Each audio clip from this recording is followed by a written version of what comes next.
Hi, everybody. My name is Miles, and I'm a disability inclusion partner with Peak Performers. Life happens, and I think that in the year 2026, this is something that resonates with all of us, especially those of us who have survived the COVID-19 pandemic and feel like oftentimes the world is on fire. But especially now, there is such a sometimes there are different kinds of things that happen within people's life, and sometimes to the best of our ability we will try to create policies, we'll try to create practices for being able to manage that, but sometimes that is just impossible.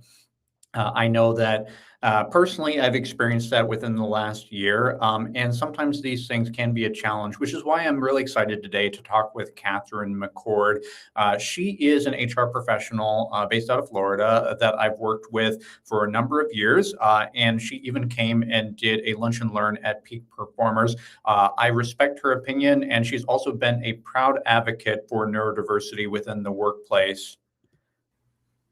Catherine, thanks so much for popping on today. Of course. Thank you so much for having me. I always love chatting with you. You know that. I appreciate that. And Catherine, real quick, just tell me about Titan Management and some of the work you're doing, especially with neurodiversity professionals too. Yeah. So Titan Management is my people operations and recruiting business. Okay. So basically that's just we come in, we can fix your stuff, we can build your stuff, we can do interim work for you if somebody's going on maternity leave or something, right? We just step in and help out. And it's very much based in universal design, which is an old IT and architectural concept, which I am now bringing into the workplace to make sure that everyone can thrive and has the most equitable opportunities in the workplace. And then I do a lot of work, of course, around neurodiversity. So I am myself neurodivergent. And by the way, for anybody wondering what that means, that just means that there is a medically visible and or diagnosable difference in how my brain functions. Okay, that's all different kinds of categories. But for me, my diagnoses are very interesting. Some are on the medical side. So I have seizures that do affect my brain. I do have, and how I process. I've had obsessive compulsive disorder since I was very young. I also have bipolar, which I am at the tail end of a manic cycle. So good luck, everyone, with this little ball of energy. And then I also have, I'm forgetting one. Oh yeah, misophonia, which basically means that certain sounds make me malfunction. Um, that's kind of the short version of it. So and because of that, I've gone around and I've spoken and I've taught about neurodiversity and internationally. Actually, it's been really cool. I've been very excited at some of the other countries that are showing interest and wanting to learn more about it. And I help people understand how in the workplace to make sure that you're letting these people function in ways that are actually healthy and productive. So it's really great because you can always kind of tie it into that business aspect, right? Like, hey, this helps them be more productive and it helps them be more efficient, and then they're healthier and they're happier and all the great things happen. Um, yeah, so that's it. That's kind of what I do, and I absolutely love the work. I appreciate it, Catherine, and I appreciate your vulnerability kind of talking about that too. Diving right into the topic at hand. By the way, I see Patricia is joining us live. Thank you, Patricia.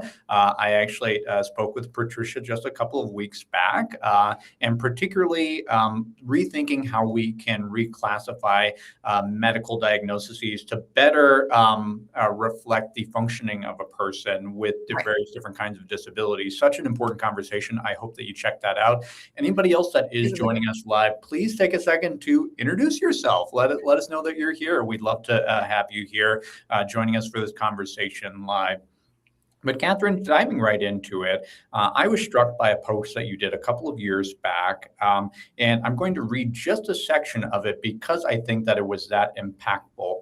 Quote, my wife tried to kill herself yesterday. These are not the words you expect to hear when checking in on an employee. I knew something was wrong. A great employee, a real team champion, had been snippy and out of sorts all day. Still, when I called him into my office for a check-in, this was not the direction I expected the conversation to be heading. I paused. I took a deep breath. So that's a lot to unpack, but I want It to. was. And first of all, for the record, because everybody's always concerned about this, I did have permission from him to share that story. Everybody's always concerned about that. Yes, I had permission. It was, it knocked the wind out of me, to be honest, because it's just not what you're expecting. You're expecting, oh, there's a financial thing, or I don't know, whatever else is going on, but that is not the thing that you expect to hear. And the trauma of that on somebody who loves this person and cares about this person. And it was also, I don't remember if this was in the Post, it's been a couple years, but it was on the media. There were people contacting him about it. It was a lot. And and that company was not, as the Post talks about, was not very good at handling those types of situations. And so I had to step in and, let's call it, bend the rules a little bit to take care of my employee. And I have never felt bad about doing that. So basically when he switched positions, they started his PTO accrual over. Okay. That's just how they functioned, which is a ridiculous policy, by the way. That's not even a normal thing. It's very odd. It's very out of the ordinary. And he needed that time, and they did not have an option to donate time. And so even though his position was not remote, I told him to take his laptop and go home and work for a few days, and not to worry about it, that he would be taken care of and on his timesheet. And that's what we did. And because I'm sorry, even having him in the environment, in the state he was in, right, was not good for the team. And even more importantly, it was not good for him. And it was causing him more stress and worry. And so being able to do that for him was important. And when he came back, he was back to his old self. He needed that time to heal. Yeah. So talk to me about kind of what transpired with that particular situation. Like, did you face any backlash from that or anything like that? No, they never noticed. Well, They never noticed. I was prepared. I had my speech prepared to give if they said anything, but nobody did. Nobody ever said anything. And I will say, on his end, like, he'd get up in the morning and check emails real quick and send out a few things. So he kind of helped me out on that. I didn't ask him to do that. That's just what he did.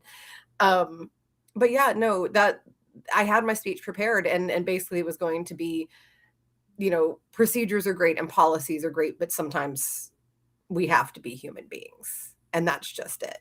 And I am, of course, in HR, a stickler for policy and a stickler for procedure, right? And it was funny because I looked it up, and there was not actually a policy about allowing a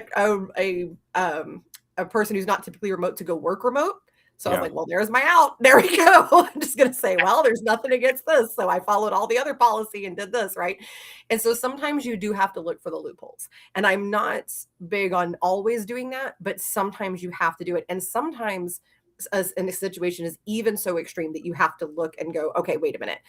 Maybe we need to change this policy because we did not foresee that this could be a potential situation. Just like with COVID threw a lot of policy just right on out the window. So yeah, it's sometimes you just have to be a little bit flexible.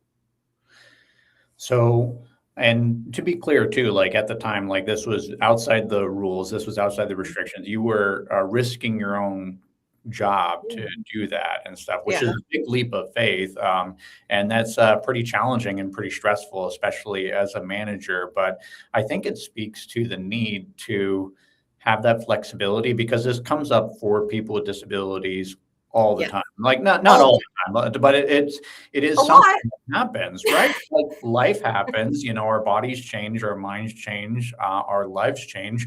And then there's just the normal human stuff, the normal stuff of like, day-to-day stuff that is traumatic or challenging. And I think it's important too that to recognize that everybody handles these things differently and to not compare other people too. I know that when I went through a traumatic life event, it was actually helpful for me to go into work every single day. And my managers were kind of flabbergasted by that. They were trying to like extend time off to me, trying to extend like, and And I you're was like, like, no, no, no, this is what I need to be able to be functioning right now is to show up for work. But that's not the yes. same for everybody, right? Like, No, no, it's not. And I'm the same way, by the way. I work is my happy place. yeah. That's what relaxes me. It's what gets me out of everything else. And um it was with my body. So I also have physical disabilities because why not? Right? Like let's have all the crazy things happening in one person's body. Let's have their hormones out of whack. Let's give them a few physical disabilities. Why not? Yeah. Um, and mine are things that day to day most people will not notice, Mhm. right? But I mean, you've been around me. You don't necessarily notice if I'm having a good day. But then there are the days when I hit a wall and my body is like, look, lady, we're going to have 8 seizures today. And that's just all there is to it. Yeah. And on those days, I have to move things, reschedule things, which is not a normal behavior for me. Um, and so I do, and I take the step back, and then I let people know this Mhm. is what is happening. This is why I am doing this. My coworkers and my colleagues and my clients and all that say, this is what's happening. This is why I will be back this day and time. I am good. Do not worry about me. See you soon. And I don't ask, by the way. Mhm. And that's that's a kind of controversial way to handle it. But when you have a need that drastic, I like to give people permission to just state your need, full stop. And it's not about things have to be done, 100% my way in this exact moment. But what you're saying is, this is my need, period. Now, Yeah. you can ask questions about how they want to help meet that need or how they want to support you in meeting your own need, right? So I've had clients that said, hey, can you reschedule instead of postponing the interviews? Can you reschedule them to my calendar or something like that, right? That's okay. That's a reasonable thing to ask. Or they say, can we do it in some cases if they're really worried about me. But so you have to be flexible on the individual side, right, as to the how, Mhm. right? But your need is a sentence. It's not a question mark. And it's okay to present it as such. It's okay to go to your employer and say, I am having seizures today and cannot participate in meetings and calls. How can we handle this? Yeah. Because I need to sign off for the day. Yeah. Right? And then as a leader, you have to step in and you have to have the solutions. And it helps if you already have these conversations and you already know the things and that type of thing. Already kind of have things in place. That's part of the universal design aspect. But when you don't, it's important to, number one, give grace to this human who Mhm. is not their normal selves and who I promise you is not happy about it. However unhappy you are that they're not going to be working that day, they are 10 times as unhappy about whatever it is that's going on. And they are physically uncomfortable, and as well as emotionally uncomfortable in a lot of cases. And so taking that time to say, okay, how can we do this? And as a leader, when these kinds of things are said to me, and I don't, for whatever reason, have something in place, I say, okay, how can we accommodate this? What can I do to make sure that you can get whatever you need and do whatever you need? And Yeah. that the work still gets done because that part does still have to happen, right? And so just making sure that you set those kinds of things up. But honestly, designing that kind of thing in and being prepared in general, because you don't know. COVID slapped everybody in the face, right? We were all like, whoa, what is happening? And so the world of work just suddenly changed.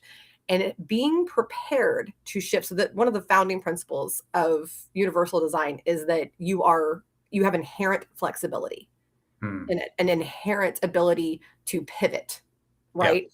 And so having those things in place. So if we cannot physically be at work, do we already have the capability on the back burner to be remote, Yeah. right?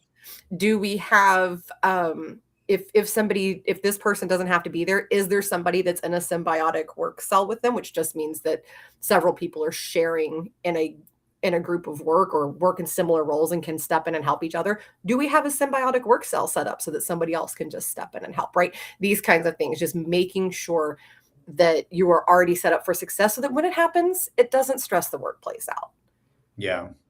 So going back a bit though, how do we craft policy or how to create a more flexible workplace that can support people in these extreme situations, in these emergencies? Is this something that needs to be written down?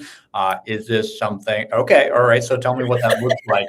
For HR people, what does that look like, and how would they go Yeah. about controlling So first of all, make sure that you're writing your policies broadly that? Okay. and from, again, another universal design concept, right? So being broad and thinking big term and globally. So not just to address this one little tiny thing, but let's think globally. So for instance, when you're creating a PTO policy, what could happen where this person could need additional PTO and we want to keep them as an employee?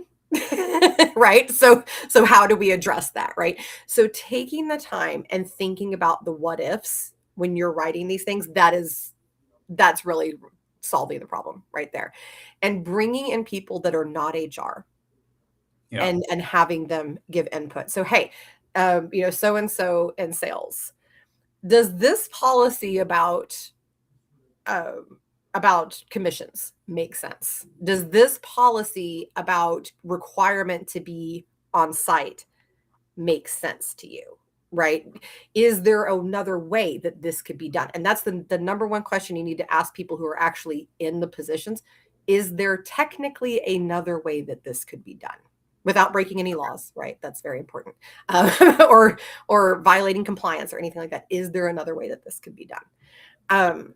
And really thinking broadly and smartly about those kinds of things and including other people. That's the mistake I think a lot of people make, is they just rely on their own brains. But the problem is you only know what you know. Yeah. And so bringing in other people to look at it and go, well, what about this? Yeah. What about this thing? That's paramount. But design them broadly. So say, standard PTO offered is XYZ, whatever your policy is. And then should additional PTO be needed, here are the things that you must do.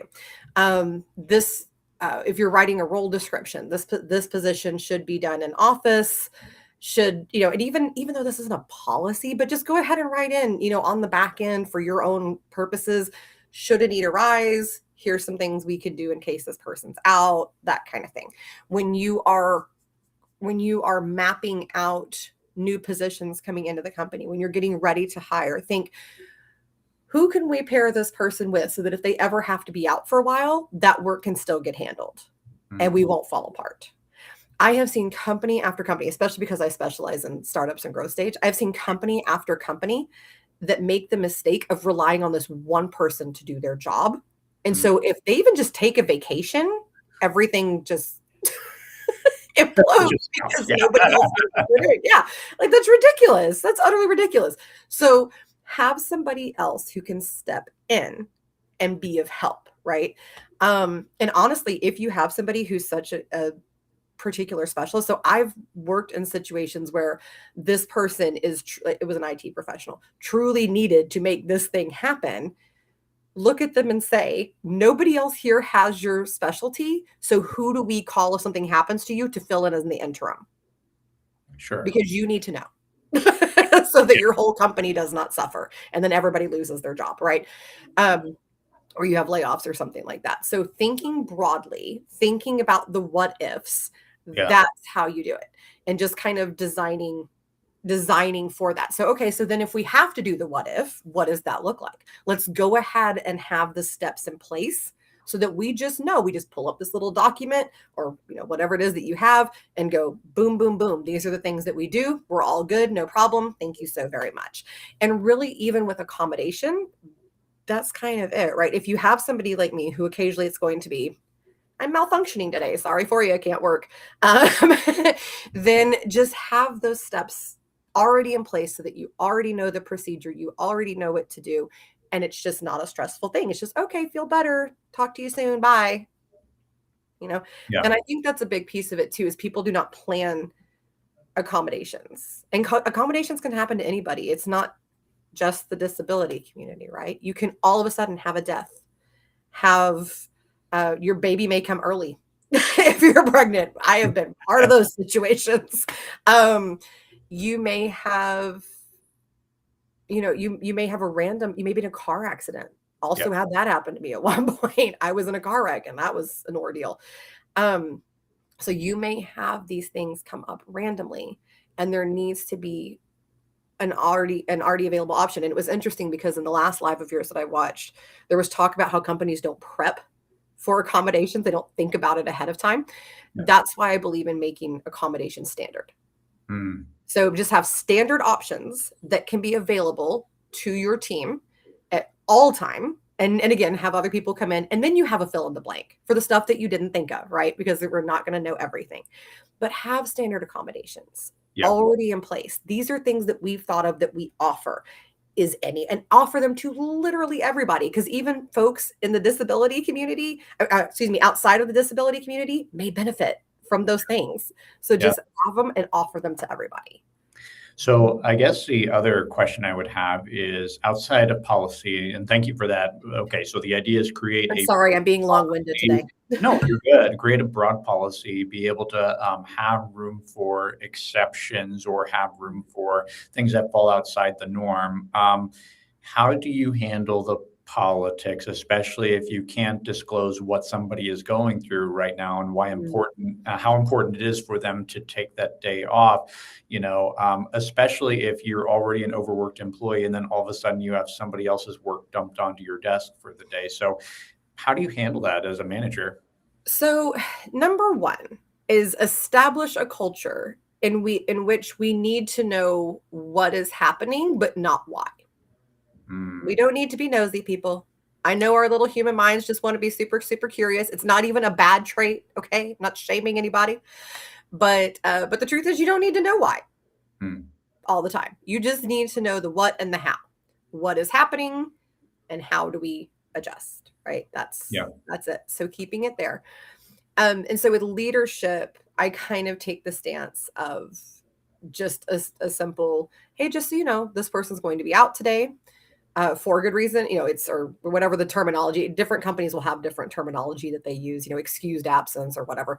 And this is they're in good standing. This is how we're adjusting. Please let me know if you have any questions about the workload and how. And I always specify with the workload. You don't need to know about this. And if they come back and they ask questions, well, why are they out? I say, that's why it's called personal time. mm, Because this is a personal matter. They are handling it, and we're going to support them. And it's so funny because the leaders always laugh when I say that. I've never gotten a bad response. They just kind of laugh. They're like, point taken. Okay, cool. And they just kind of keep on going, like, all right. And then, and sometimes it's out of genuine concern, like, oh God, what's going on? Are they okay? Like, it's just panic mode, right? It's like, no, they're okay. They're not dying. Sorry. Like, they will be back. It's all right. And then with the staff, I actually typically when I send out those emails of, hey, so and so, is gonna need our help today. Here's how I'm thinking of divvying it up. Does this work for everybody? And that's the thing. First of all, ask them, please. Don't just dump things on people. yeah, That's not nice. Reach out and say, hey, you're our typical go-to person, or you're the first person I thought of to help out with this today. Do you have the bandwidth? Is mm, this something you can do, or do we need to find an alternative? If it's the only person who can help you out with it, say, hey, I know this is a really tough situation. This person is out today. We really need your help. If needed, what can we take off of your plate so that you can help out with these things also? Right? There's always a question of how can we support you in taking this on? It's not just, here you go, be done with it, right? yeah, What can I do to support? And if you're in leadership, you better be able to at least step in and help with every position below you to some extent or another, right? You may not be a genius at it, but at least be able to step in and help out with certain things. Take meetings off their plate. That's a yeah, huge one that a lot of people miss. Okay, so we're giving you this extra workload for the next 3 days. You have 4 meetings scheduled. 3 of those are not really necessary. Take them yeah. off your calendar. Thank you so much for everything. So, okay, I guess the next question is talking about sometimes, especially if it is not something like if I'm not in the hospital myself, I oftentimes have such a strong sense of guilt that's attached to it that I will show up for work anyway, even if I'm not being my best self, even if my mind is a million miles away. So, I guess as a manager, how do you handle stuff like that? And when do you tell somebody just go home and just deal with it? It's so hard because number one, you really don't have a right to say how they handle things personally. So unless it's affecting their work, you could make a recommendation, say, "Hey, I would, just so that you know, it's okay if you want to do this." But you're not their parent, you're not their partner. You're not in a position to step in about how they handle their personal business, right? Now, if it's affecting the workplace, I actually had a person who was just determined to be at work and and I saw it actually affecting her work. Her work was slipping. And Yeah. so I actually used that to get her to go home and get the rest that she needed. And I just said, "Hey, I know you have a lot going on and I'm not upset about this." Mm. And that's the first thing I let them know. I'm not upset about this. I know this is not your norm, but just so that you know, your work is slipping. We've had a few mistakes. And so I think it would be really helpful if you went home, got fresh, and came back whenever you feel restored, when you feel restored. And always set a timeline. That's a big mistake that HR and leadership make is they say, come back when you're ready. Yeah. What if they're not ready for 6 months? This is like, don't do that. You need to have a check-in. Yeah. We will speak in 3 days and reassess or whatever time frame, right? Or you may have the next 2 days off for R&R. We will see you on this day at this time, right? And Mm. be very specific because even when it's not intentional, people can accidentally kind of take advantage of things, right? Set expectations for communication while they're out. I Okay. need you to check in daily. Just in the morning, just let me know I'm going to be back today or not, right? That's a big one I do during bereavement, especially if it's somebody really close. I had a woman once who lost a child, Mm. and I just told her, I said, okay, so we have a pretty extensive bereavement policy. Yeah. And so just like the first week, don't need to hear from you. Or 2 weeks. I think I said 2 weeks. I don't need to hear from you. Yeah. After that, check-ins. And I reminded her the Friday before the check-ins were going to start. Hey, just a reminder. We're thinking about you and all this. Just a reminder, your check-ins start Monday. Yeah. Right. And then she started checking in. So just staying in contact and all that.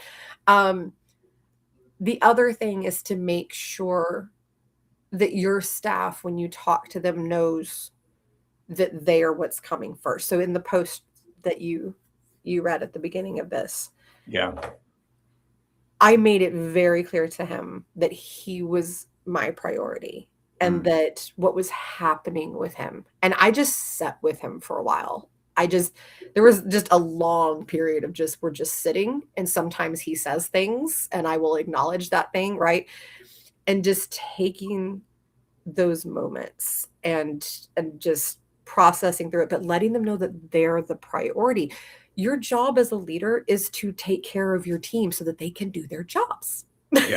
And also maybe do some reporting and things, right? But the majority of your job is to take care of the humans. So make sure they understand that they are the priority. Okay, so yes, we have work and all that, but you also have that. We can balance this. We can figure it out and be because a lot of times, and Miles, tell me if this resonates with you at all. Mm. People in stressful situations are on overload and they're not in their normal ability to problem solve mode, right?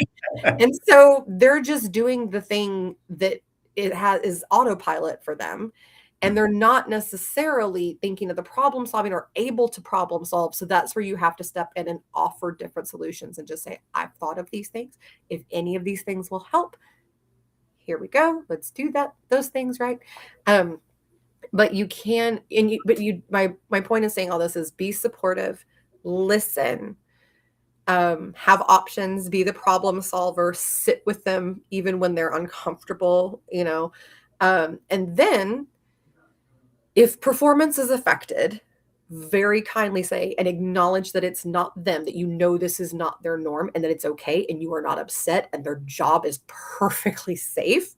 Yeah. You just want them to go home and rest and come back when they're their regular selves, because it's clear that that's the best thing for the business. And you can keep it all the business. You don't have to make it about them. You can, just whatever you think is comfortable. But yeah, Well, and I want to dig into that a little bit more too, because there are oftentimes during these traumatic life events, there will be performance things that mhm. suffer. There will be reputational things that suffer too, where all of a sudden you are seen as unreliable, or maybe you're snippy at work and stuff. So, how do you have coaching conversations with people to help rebuild that and rebuild that reputation? Yeah.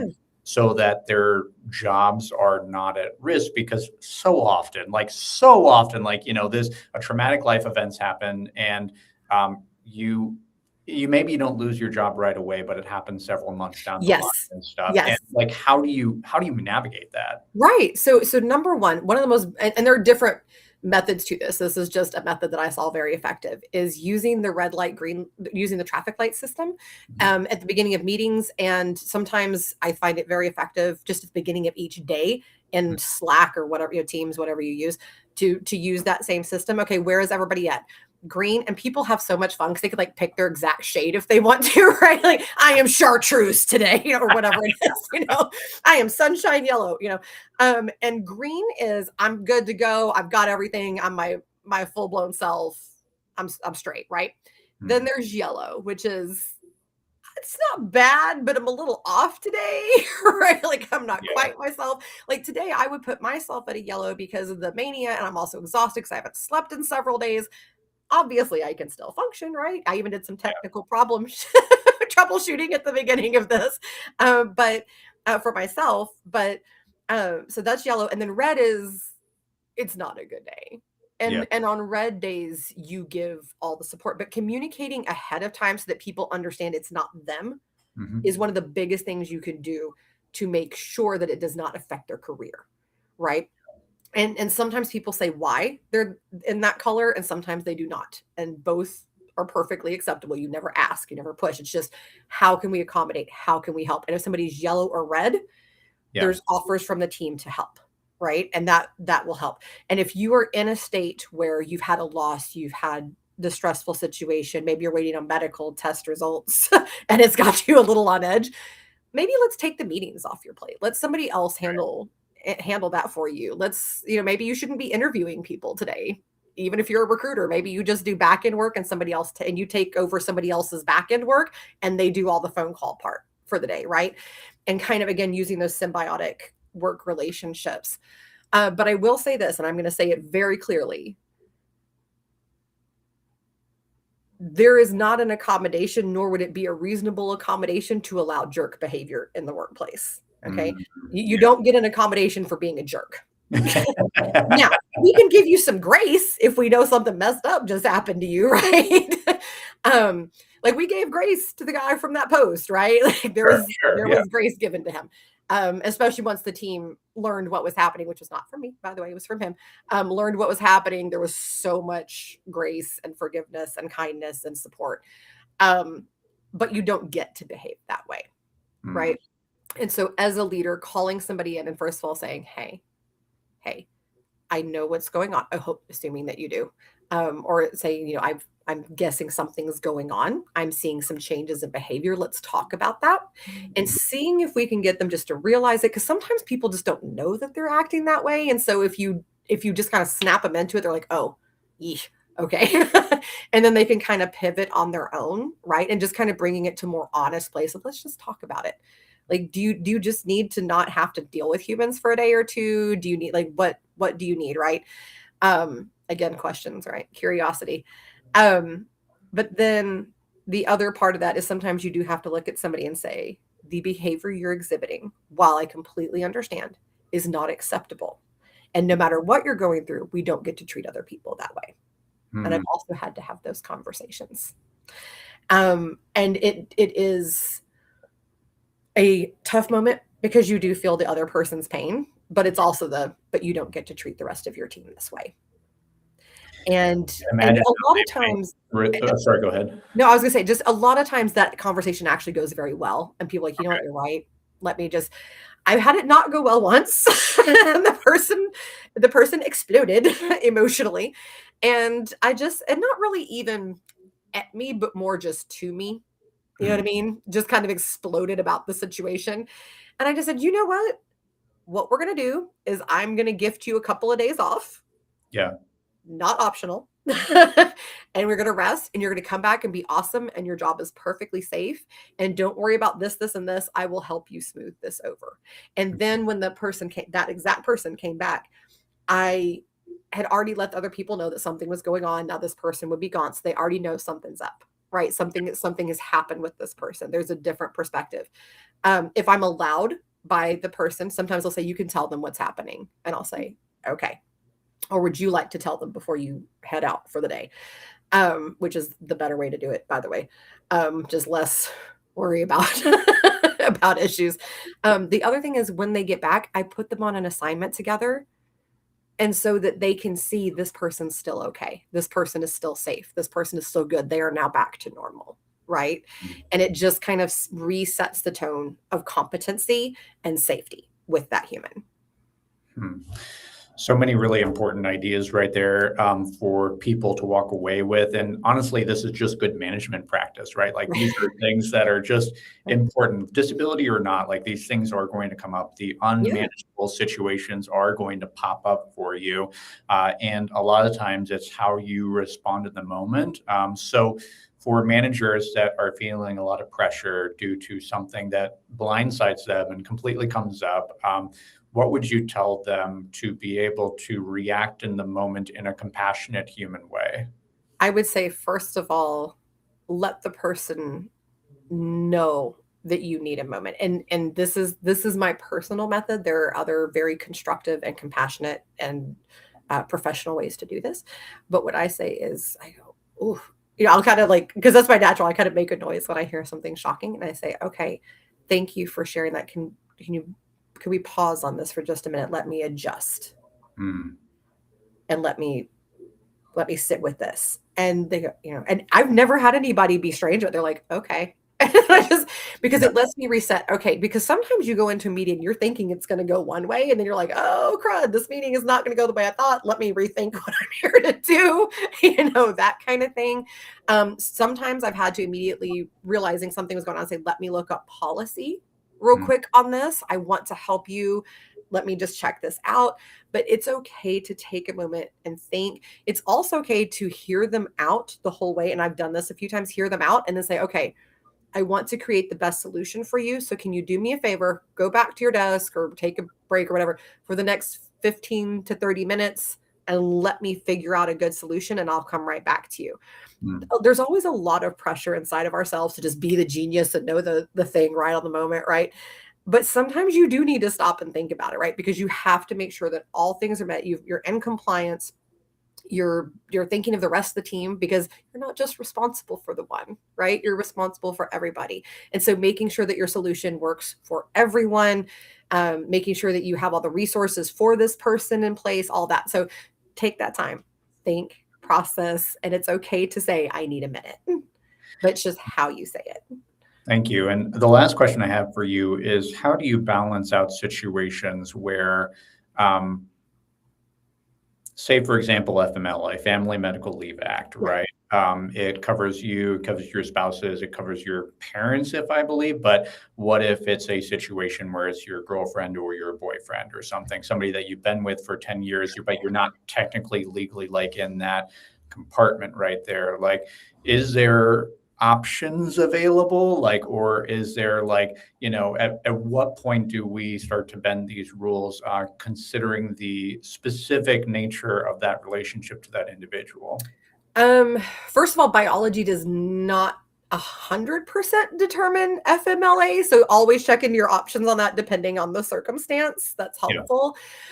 When it's girlfriend, boyfriend, whatever, I weigh the situation. Is this a live-in partner? So is this literally affecting their whole lives? Where now like they're doing all the chores, all the things, right? Like, or is this like we've been dating for 2 months and yes, I really like them, but they're not like actually like how do I say this effectively? They're not actually a person with whom I have built a family, right? So they're not part of the chosen family yet. They're just a possibility for me. And kind of weighing those things. My personal method is that when it is a live-in whomever, I had a situation with a person who had been adopted, and so they had their bio family and their adopted family, and there were some interesting things that happened there. I ran into this with the LGBTQ community a couple of times with some different interesting relationships. And basically, if that person is vital to their life and that person is their chosen family, then if the policy allows at the organization, which I hope it does, I give them the same grace as if they have FMLA. Now, I may cap it a little bit more. So FMLA can be extended, things like that. So what I may say is you can have 6 weeks, right? The basic kind of, you may have 6 weeks. And maybe it's paid, maybe it's not, depending on company policy. But I like to extend the same courtesy if it's somebody that they value in that way, because biology isn't the only way that you have family. It's just not. And this world is really understanding that, which is beautiful. I absolutely love that. I once had somebody I gave basically an FMLA to because their neighbor was in the hospital dying, and that person had been like their mother. This person had taken them in and fed them when their own mother was out having issues and things like that. This person was their other parent. And so it was a horrible situation and a gut-wrenching situation for this person, and such a powerful loss. And preparing for that loss was tough. So we granted that same authority. Of course, that is not legally required.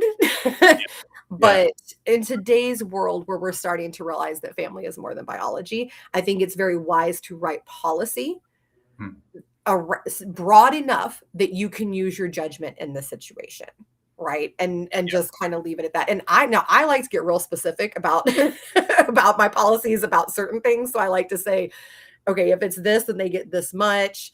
There needs to be at least this level of connection. So financial dependency. This person had once been a caregiver for them. I like to actually have a checklist, right?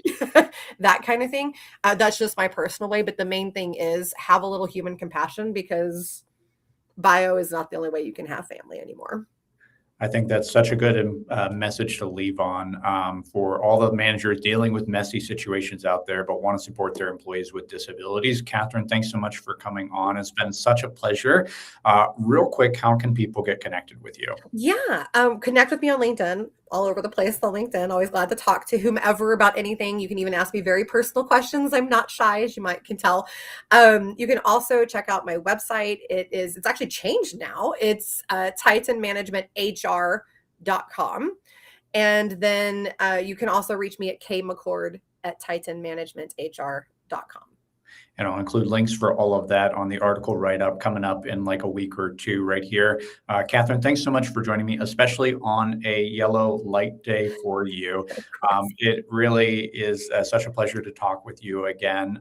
And if you are tuning in, join me in about 15 more minutes as we talk with Donna, where we're going to be changing up the conversation and talking about speaking up in the silence, especially in today's very tumultuous political world, very fraught landscape. How do you professionally speak up and speak out? So I hope that you'll join me for that as well. Katherine, thanks so much for coming on. I know, lots of good conversations today. So good to see you. Good to see you too. Thank you. Thank you, Katherine.